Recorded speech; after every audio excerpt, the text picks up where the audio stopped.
In today's Your Healthy Family, with Mother's Day coming this Sunday, I'm sharing the story of a Pueblo West family who are so grateful to be parents after a high-risk pregnancy for the mom, Lindsey Emerson. July of 2018, we found out we were pregnant with Lincoln unexpectedly.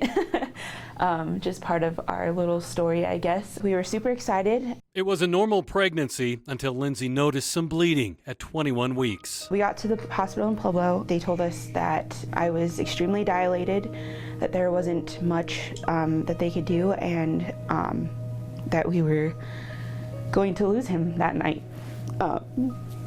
So basically, my doctor decided to keep us in the hospital, kind of see how things went overnight. From Parkview, she was transported to UC Health Memorial. Lindsey was at 21 weeks of pregnancy, and she was sent emergently from Pueblo to Memorial due to being 5 centimeters dilated, and it really looked like she was going to lose the baby.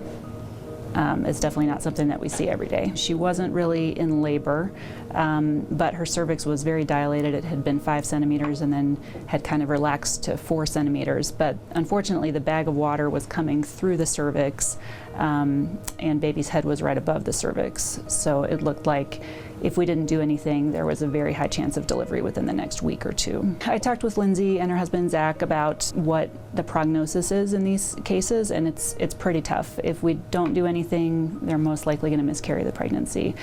We could try to do something which is called an exam-indicated cerclage, or kind of more colloquially we call it a rescue cerclage, where we try to push the bag of water back into the uterus and then put a stitch to close the cervix to maintain the pregnancy. And it's a procedure that when someone is this far dilated, I give it about a 50-50 chance of success. We have to make sure there's no infection in the uterus beforehand. We have to make sure that the mother's not having a lot of contractions. It does carry some risks for the mom, infection and bleeding. Very severe cases could lead to a hysterectomy if there was a bad infection. Despite the risk to her, moving forward for Lindsey and Zach was an easy decision. Typically, it's supposed to be a half-hour surgery, and I came out 2.5 hours later. And it was successfully done. Obviously, there was tons of risk still. The water could have broke. I could have went into labor at any point in time. So over the next month, I made Memorial my home. I told them that unfortunately there was a high chance that her water could break within the next week or two. I was very worried about that. So she was admitted to the Women's Pavilion, where our high-risk pregnant moms can stay if they need inpatient specialized care. And she stayed there for 33 days.